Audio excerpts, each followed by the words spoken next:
Hi there guys, Ken here, your thrifty apprentice, and in today's video we are going to be creating a pair of cherries. I am working with Touchnew marker set. This is their 40 count. I believe it's the 40 count set. Markers that I have had for about 3 years now. So I'm using those and they are still actually pretty juicy, a really budget friendly brand of markers. And yeah, so I'm using those and I'm working in the Ohuhu marker pad hardbound journal. It's like a 78 sheet book that's meant for marker work. So that is what I'm working with, guys. I'm also going to be using some fine liners in color, a black fine liner, a gel pen, let me see, and Prismacolor colored pencils. So you'll see all of those things going down in the picture. So here I'm doing the leaf. I'm using basically, colors that I know would blend well from the set. Now I have swatched these out, which I always suggest that you swatch out markers. Made a color key and of course did blend testings in order to find the colors that I figured would work really well with doing this composition. And I'm using those colors in the leaf here. I do believe that's vivid green and grass green from the set if you have the Touchnew markers. Now, the thing about them is they are generic, and I believe that touch is in the name of a lot of budget brand markers that you can currently find between Amazon and AliExpress. I've seen Touchnew, Touch Raven, Touch Hand. I've seen Touch a lot of different things, and upon checking the ink code numbers, I discovered that they have the exact same ink coding as the Touchnew markers that I've had. So I've foregone not purchasing sets like that because I know I already have those inks. And of course, with the name Touch and all of them, fearing just rebranding of the same markers over and over. So, and you'll find that a lot with budget brand markers, as you will with any budget brand medium that you research and you buy. Sometimes, they're just made in the same factory. That's the name of the game. So I use those two colors in order to do the leaf and the stem part that would break off from the bark when you were picking cherries. Now, when I do my alcohol marker work, I use a lot of ink. I prime the area first. I go in with the colors that I want to add for a shadow, adding in my darks. And then I go back to blend with the color that I initially primed with. So, you know, our artists will have a different way that they use different mediums now. There are some artists who you'll watch who are much better at alcohol marker work than I am, who have completely different methods and they are all over YouTube. So just know that you can always shop around and look around.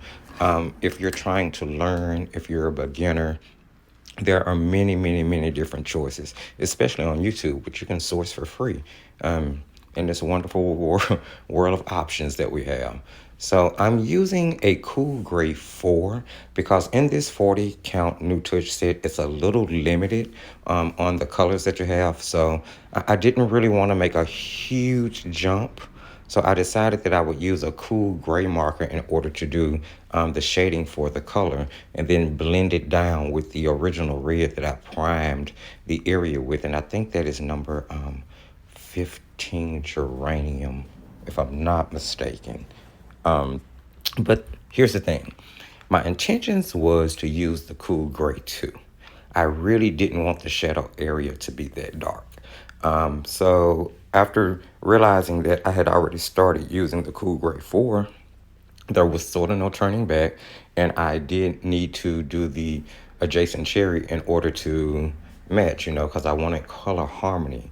So this is where the color pencils are going to come into play.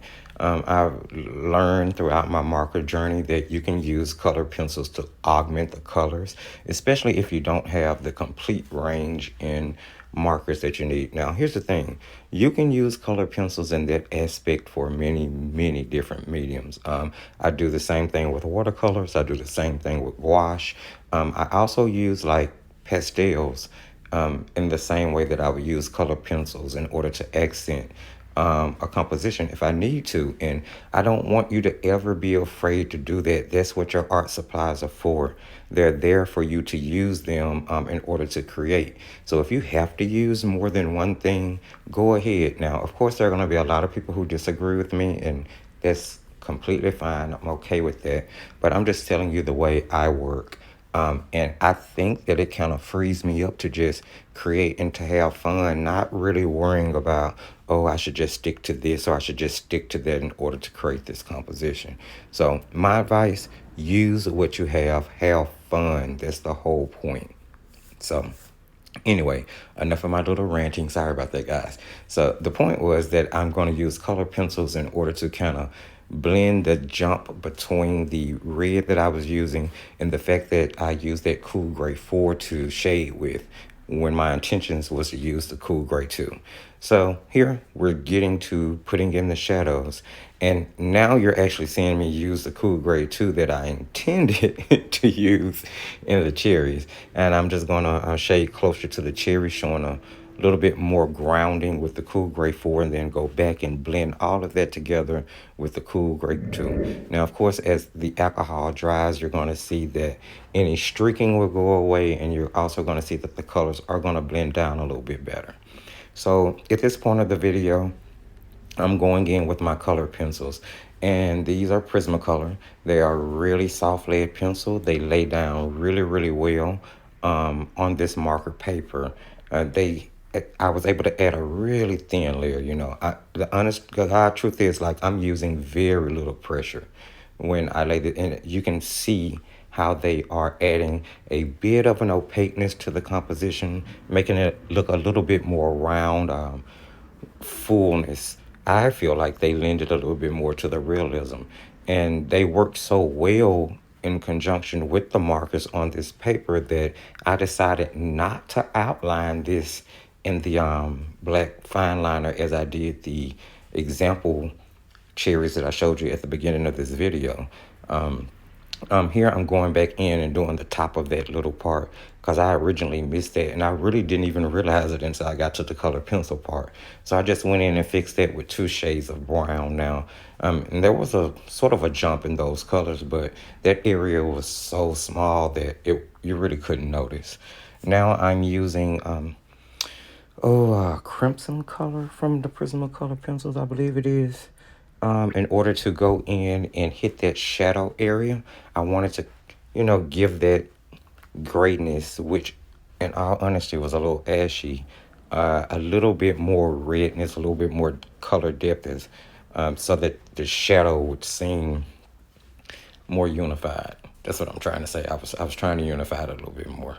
And then I'm going to go back and blend all of that together with a poppy red. Again, this is really light pressure, and you can see the value that it's adding to the cherries. I really, really love it, guys. Try it. I'm telling you, don't be scared. Now, if I had a marker set that I was using where the colors were a little bit more richer, I had more of a color choice to choose from, I may not have used the color pencils, but I don't regret it at all.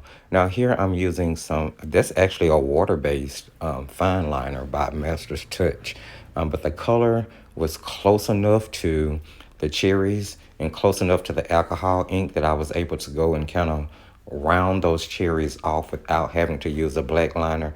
Now I did use a black liner just to add a little depth at the point where the stems connected to the cherries, and right up under the cherry where it would touch the surface that it was sitting on. Here we are adding some white gel pen. That is a Jelly Roll number 10, best one on the market in my opinion. And I'm using that just to, add in my really crisp shadow highlights I mean. Well, guys, that's pretty much it. If you like anything you saw, don't forget to like the video. And remember, as I always tell you, just keep painting.